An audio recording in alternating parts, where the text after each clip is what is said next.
पड़ी हुई है। जो लोभी अच्छा, जो कामी व्यक्ति है वो कामना का चिंतन नहीं करता, स्त्री का चिंतन ही रात दिन करता। कैसे भी लोग दिख जाएं वो स्त्री का ही चिंतन करेगा, पुरुष पुरुष का चिंतन करेगा। इसीलिए तो ये दोहा ही लिख दिया गया, कामी ही नारी प्यारी जिमी, लोभी के प्रिय दाम। देखो दोनों उदाहरण दिए गए। वो भगत है महाराज, वो कंप्लेन करता है भगवान से, जब लोभी अपने मन को एकाग्र कर सकता है, कामी कामना की स्त्री के लिए अपने मन को एकाग्र कर सकता है, तो भगवान मैं आपको अपनी एकाग्रता का विषय क्यों नहीं बना सकता।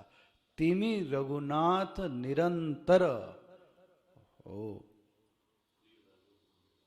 प्रिय लागो महिरा, आप मुझे क्यों नहीं अच्छे लग सकते। इसका मतलब एकाग्रता संभव है, एकाग्रता संभव है और हो सकती है, शर्त है कि हमारा प्रेम उस विषय से क्या हो जाए, जागृत हो जाए। एक अग्रे विषय, इसको बोलते हैं एकाग्र। तो मैं जो चर्चा आपके सामने उठा रहा था वह यह है कि मन स्वाभाविक रूप से चंचल है कि नैमित्तिक रूप से। तो एक बात तो स्पष्ट होती है कि स्वाभाविक रूप से चंचल नहीं है, क्योंकि बहुत सारे लोगों का मन एकाग्र देखा जाता है। अच्छा भाई, मान लिए बात, तो फिर दूसरा ऑप्शन क्या था, नैमित्तिक चंचलता। तो तुरंत ही मन प्रश्न यह करेगा, किस निमित्त के कारण मन चंचल हुआ, चलो वो बता लो भाई। किस निमित्त के कारण मन में चंचलता आती है।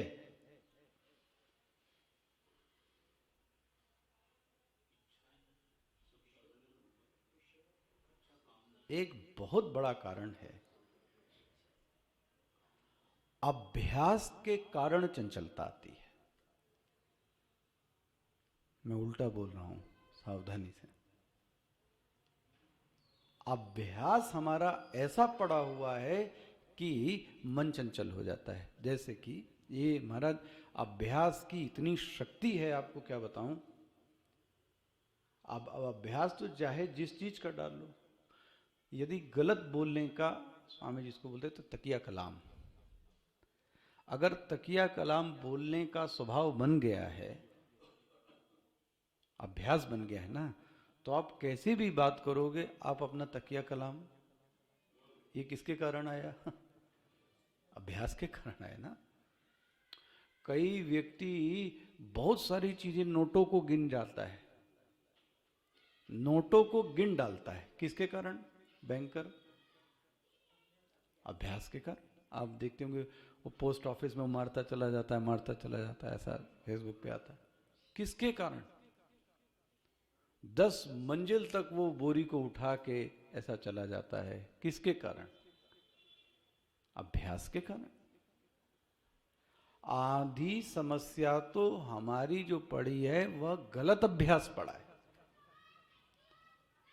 हम तो इसको अपने साधु जगत में अपने ऊपर भी ऐसा ही लेते हैं, इसलिए आपको कहते हैं उसकी गंभीरता को समझें।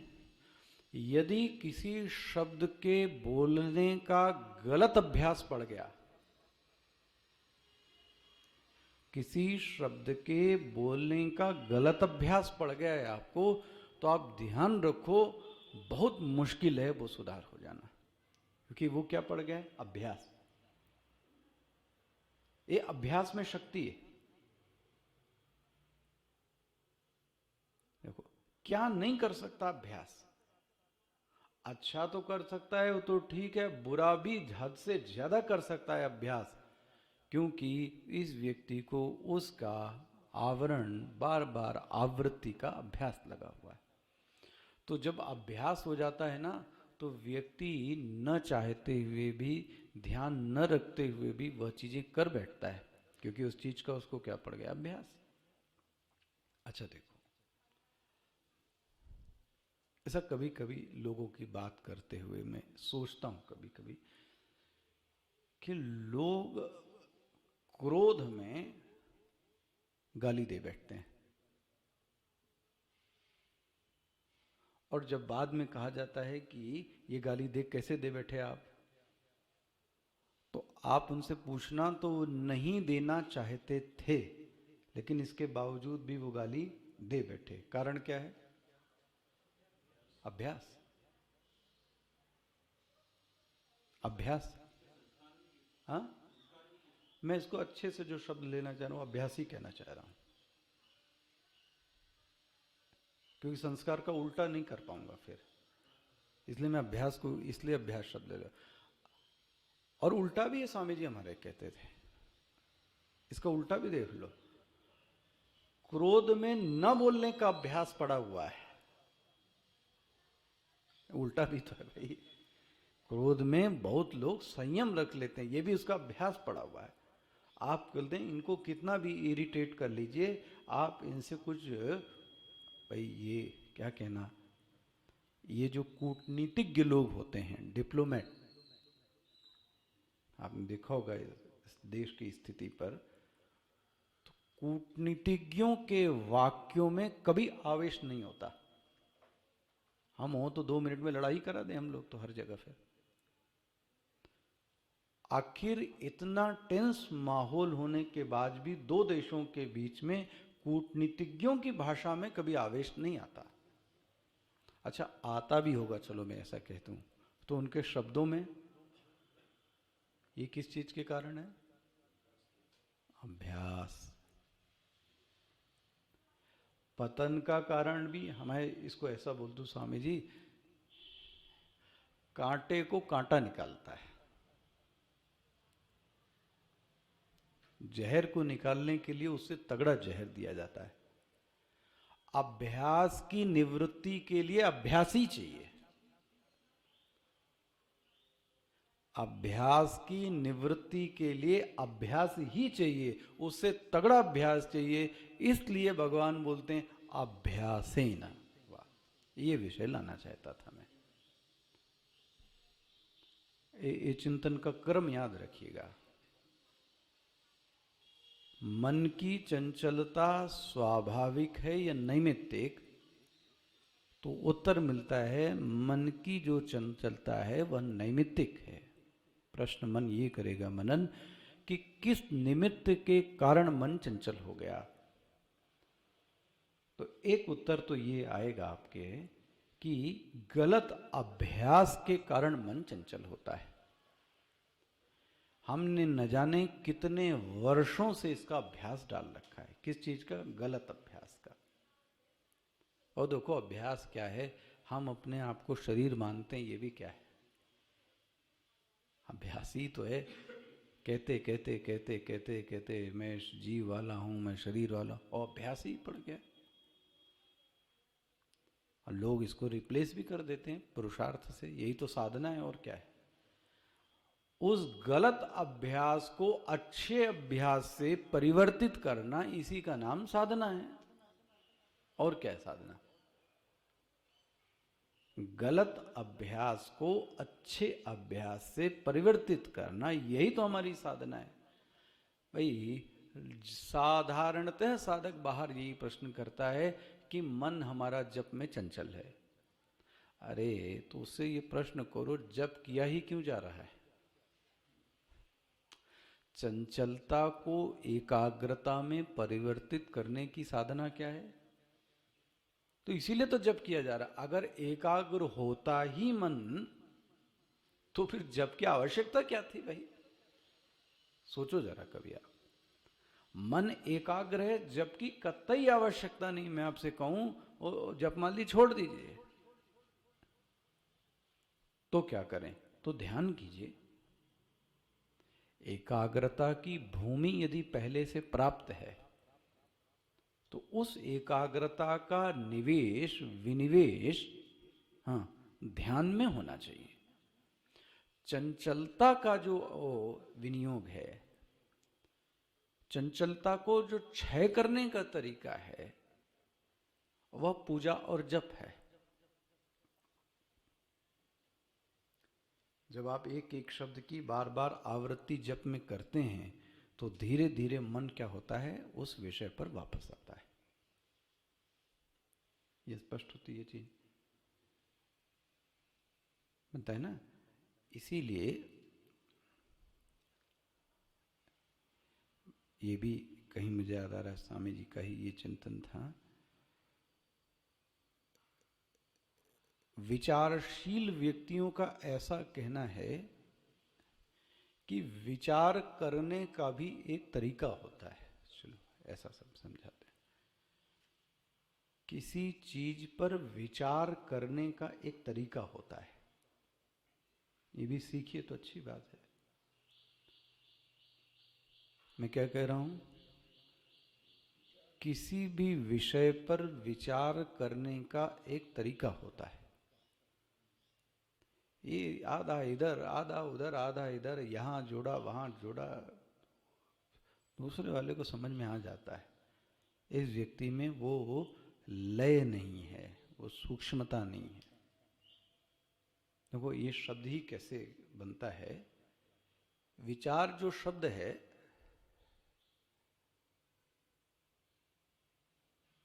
एक है विशेष विशिष्ट चरणम और एक है विपरीत चरणम। दोनों ही शब्द से क्या बन रहा है, विचार। भाई जो विचार शब्द है इसमें क्या है, वि उपसर्ग है, ठीक है ना। और चार मतलब चलना, चरती। दो अर्थ बनते हैं विचार के, विशेष प्रकार से चलना और विपरीत प्रकार से चलना, दोनों को विचार कहते हैं। कैसे, समझिए जरा। इतने सारे विषयों में किसी एक विषय को उठाना, ये कैसा हो गया, विशेष। 1000 विषय थे, उनमें से आपने क्या किया, एक विषय को उठा लिया, तो ये क्या हो गया, विशेष। अच्छा, अब विपरीत चरणम क्या है। देखो ये भी साधना का एक तरीका है। मन को वापस लाने का एक बहुत सुंदर तरीका है कि जहां जहां से मन गया है, श्लोक बोलूं, यतो यतो निश्चरति मनः चंचलम स्थिरम। ये आपने अभी भी पढ़ा, अभी अभी पढ़ा था। ये कहाँ गया, ये 26वां श्लोक पढ़ा था आपने। यतो यतो निश्चरति मनश्चंचलम स्थिरम। ऐसा करो, सीधा मत सोचो, तो उल्टा चलो। उल्टा चलो मतलब जहां पहले मन है उसके बारे में सोचो, फिर उसके पहले वाले में सोचो, फिर उसके पहले वाले में सोचो, उसके पहले वाले। ऐसा करते करते करते कहां तक ले आओ, आत्मा में। इसको क्या बोलेंगे, इसको क्या बोलेंगे, विपरीत चरणम। सीधा नहीं चल रहा है, कैसा चल रहा है, उल्टा। उस दिन हमने आपको अभ्यास कराया था, इसका अभ्यास कराया था आपको। क्या श्लोक करेंगे अभ्यास के लिए, मान लो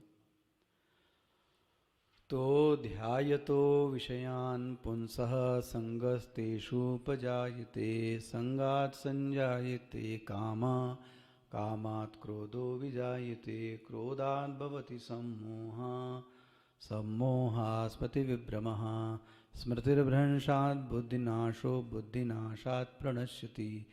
तो नाश हो गया। तो नाश होने के पहले क्या हुआ, हाँ, अरे उसके पहले का एक स्टेप बताओ ना, विपरीत चरणम करो जरा ना। बुद्धि नाशात प्रणश्यति, एवरीथिंग लॉस्ट। एवरीथिंग लॉस्ट मतलब सब नाश। तो सर्वनाश के पहले क्या है, बुद्धि नाश। मिल रहा है। अब बुद्धि नाश कब हुआ ना? स्मृति नाश। स्मृति नाश कब हुआ? सम्मोह के नाम से। सम्मोह कब हुआ? और क्रोध के पहले कामना, कामना के पहले संग, और संग के पहले ध्यान। ये विपरीत चरण हुआ। देखो, हमको ऐसे ही चलने की आदत है, ऐसे चले, मन कहाँ गया और पीछे पीछे चलते हुए चलते चलिए। इस पीछे पीछे चलने को विचार शब्द कहते हैं। इसीलिए क्या कहना, विपरीत चरणम। विपरीत मतलब, और इससे बहुत आपको विचार करने में बहुत मदद मिलेगी। पीछे पीछे से धीरे धीरे से क्रम को पढ़ना। आगे से भी आना चाहिए, पीछे से भी आना चाहिए। तो बुद्धि आपकी क्या होगी, चलने का स्वभाव उसका पैदा होगा। इसको बोलते हैं विचार शब्द। ये स्पष्ट हुआ है। विपरीत चरणम, विशिष्ट चरणम, विशेष प्रकार चरणम। तो विचार शब्द के दो अर्थ हो गए, विशेष चरणम, विपरीत चरणम। मन जहां गया है आखिरी में, यतः यतः, जहां जहां से गया है, मन को उसके एक एक स्टेशन पहले लाएं, फिर उससे एक कदम और पहले लाएं, फिर उससे एक कदम और पहले लाएं। ऐसा धीरे धीरे करते करते करते आखिरी में आप लैंड कहाँ पे होंगे? आत्मा में। क्योंकि चला कहाँ से था? यहीं से। तो पहुंचेगा भी कहाँ पे? ये यहीं पहुंचेगा। ये अभ्यास करना चाहिए। स्पष्ट हो गया? ये कांटे को कांटा ही निकालता है, शेर को कोई सवा शेर मिलता है, जहर को जहर निकालता है। अभ्यास दोष को अभ्यास दोष ही दूर करेगा। तो पहले गलत अभ्यास था, अब अच्छे अभ्यास डालने का क्या कीजिए, प्रयास कीजिए। तो वो भी क्यों नहीं सुधरेगा? अभी ये जरूर है, इसमें समय तो लगता है, लेकिन कम से कम प्रक्रिया का प्रारंभ तो हो ही जाता है। धीरे धीरे धीरे धीरे हो जाता है। तो चित्त की चंचलता नैमित्तिक है। उस निमित्त में जो पहला निमित्त है वह जीवन में गलत अभ्यास है। इस गलत अभ्यास के कारण मन चंचल है। ये स्पष्ट हो गया पहला विषय। अच्छा, दूसरा और व्यावहारिक सोचिए, और आपका अनुभव क्या कहता है, और मन चंचल क्यों होता है?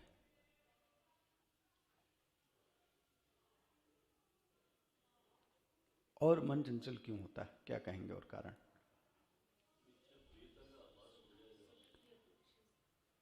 हाँ,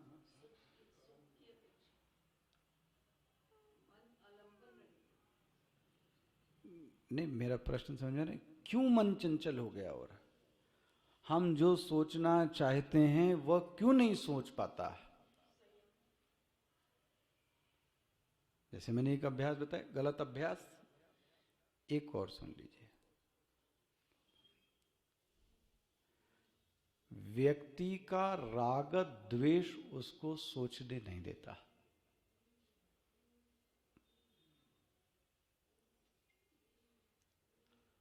व्यक्ति का राग और व्यक्ति का द्वेष उसको सोचने नहीं देता। ज्यादातर हम चिंतन के समय में रागास्पद व्यक्ति का चिंतन करने लगते हैं, और द्वेषास्पद व्यक्ति का भी हम चिंतन करने लगते हैं, जिससे हमें नफरत है। चलो, द्वेषास्पद कम है तो रागास्पदों की संख्या ज्यादा है। मिल गया?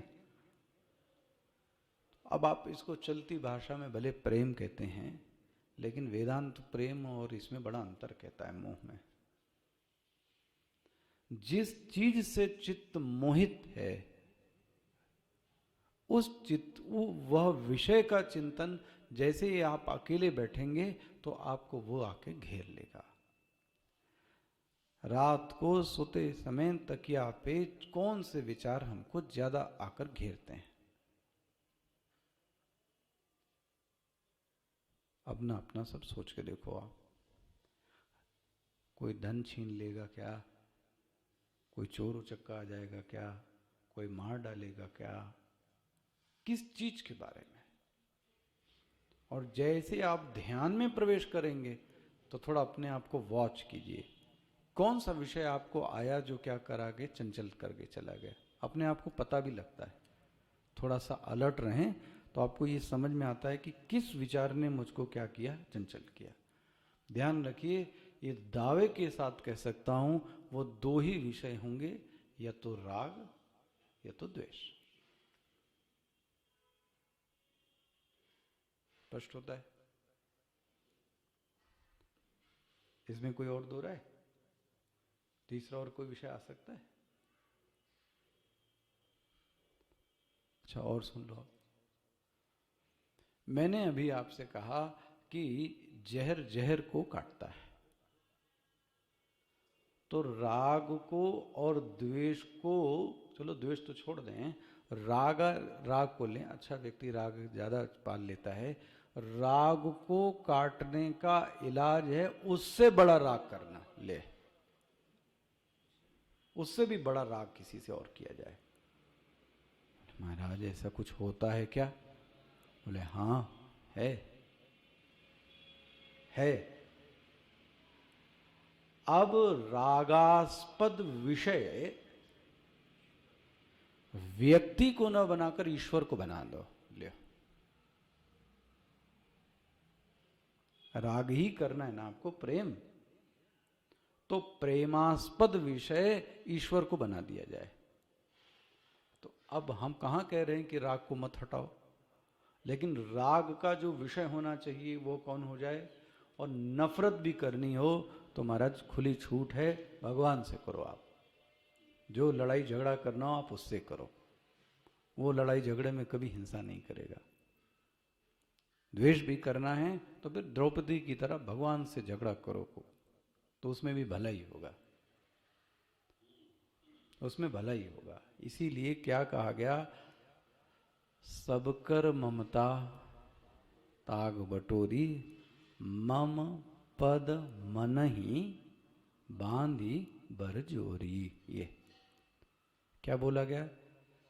सबकी ममता, विषय बड़ा हो जाता है। सबकर ममता, ये जगत के विषय छोड़ दें, ये ममता नहीं छोड़ेंगे। लेकिन अब मेरी ममता का विषय कौन होगा? ईश्वर हो गए। सबकर ममता ताग बटोरी, मन ही बांध। देखो जी, सर सोचो आप इस बारे में, आपका चिंतन क्या कहता है। और राग को काटने का इलाज ईश्वर से राग करना है। जैसे मैं अभी इतने दिनों में आपसे कह रहा हूं,